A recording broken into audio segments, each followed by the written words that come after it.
2024년 6월 9일 연중 제10주일 제1독서 창세기의 말씀입니다.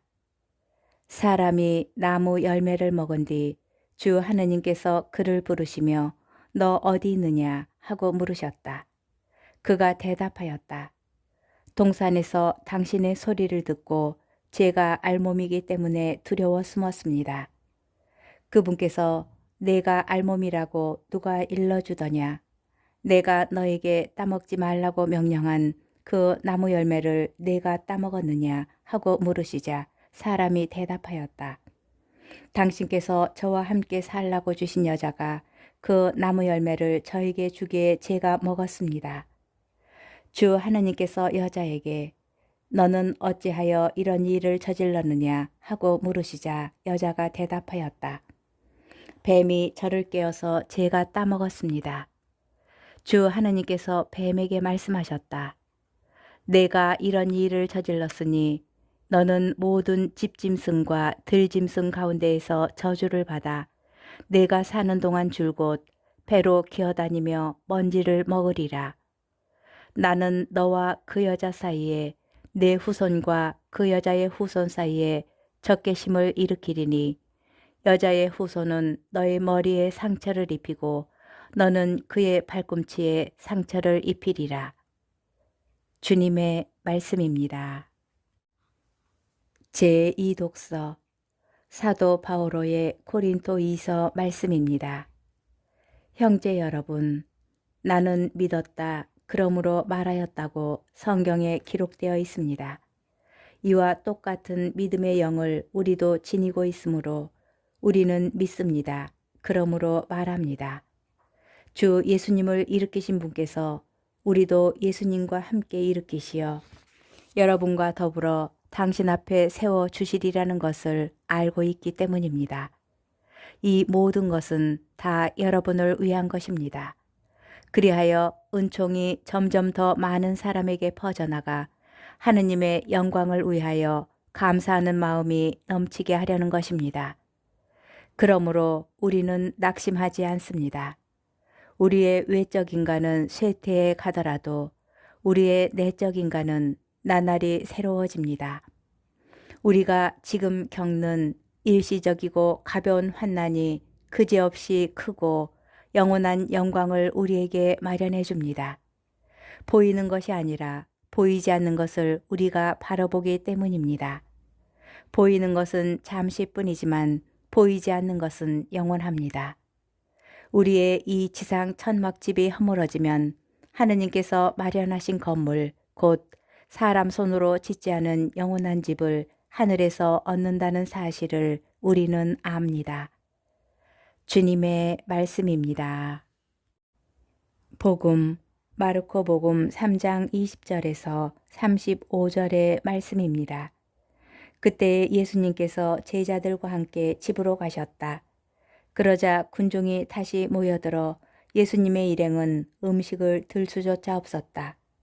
그런데 예수님의 친척들이 소문을 듣고 그분을 붙잡으러 나섰다.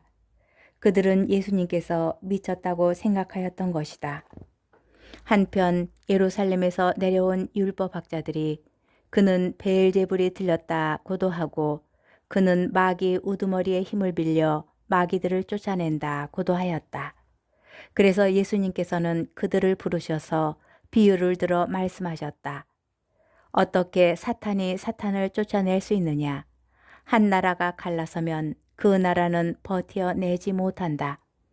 한 집안이 갈라서면 그 집안은 버티어내지 못할 것이다. 사탄도 자신을 거슬러 일어나 갈라서면 버티어내지 못하고 끝장이 난다. 먼저 힘센 자를 묶어놓지 않고서는 아무도 그 힘센 자의 집에 들어가 재물을 털 수 없다. 묶어놓은 뒤에야 그 집을 털 수 있다. 내가 진실로 너희에게 말한다.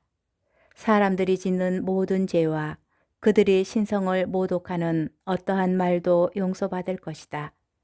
그러나 성령을 모독하는 자는 영원히 용서를 받지 못하고 영원한 죄에 매이게 된다. 이 말씀을 하신 것은 사람들이 그는 더러운 영이 들렸다고 말하였기 때문이다. 그때 예수님의 어머니와 형제들이 왔다. 그들은 밖에 서서 사람을 보내어 예수님을 불렀다. 그분 둘레에는 군중이 앉아 있었는데 사람들이 예수님께 보십시오. 스승님의 어머님과 형제들과 누이들이 밖에서 스승님을 찾고 계십니다. 하고 말하였다. 그러자 예수님께서 그들에게 누가 내 어머니고 내 형제들이냐 하고 반문하셨다. 그리고 당신 주위에 앉은 사람들을 둘러보시며 이르셨다. 이들이 내 어머니고 내 형제들이다. 하느님의 뜻을 실행하는 사람이 바로 내 형제요, 누이요, 어머니다. 주님의 말씀입니다. 오늘의 묵상. 율법학자들은 병자들을 고치시고 마귀를 쫓아내시는 예수님께 이렇게 말합니다. 베엘제불이 들렸다. 마귀 우두머리의 힘을 빌려 마귀를 쫓아낸다. 그러자 예수님께서 그들의 완고함을 비난하시며 다음과 같이 이르십니다. 사람들이 짓는 모든 죄와 그들이 신성을 모독하는 어떠한 말도 용서받을 것이다. 그러나 성령을 모독하는 자는 영원히 용서를 받지 못하고 영원한 죄에 매이게 된다.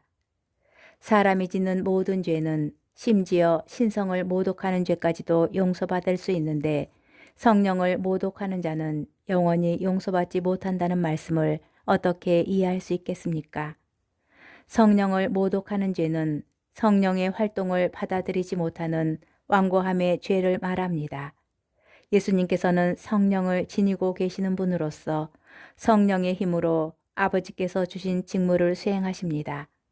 성령으로 병을 고치시고 마귀를 쫓아내시는데 그 행위의 근본적 의미는 죄의 용서입니다. 곧 성령의 행위는 죄의 용서입니다. 그런데 율법학자들은 죄를 용서하는 성령의 행위를 거부합니다. 비록 죄를 지었더라도 자비를 청하며 용서를 구하면 언제든지 용서받을 수 있지만 그 용서하시는 성령을 모독하고 성령의 행위를 거부한다면 용서받을 수 있는 길은 없습니다. 성령의 행위는 구원하시고 용서하시는 행위입니다. 성령을 모독하는 것은 성령의 용서와 구원을 믿지도 받지도 않는 것입니다. 하느님께서 성령을 모독한 우리를 벌하시는 것이 아니라 우리 자신이 용서를 거부하고 우리를 죄의 상태에 버려두는 것입니다. 우리가 죄인임을 인정하고 자비를 청하기만 하면 주님께서는 어떠한 죄든 모두 용서하여 주실 것입니다.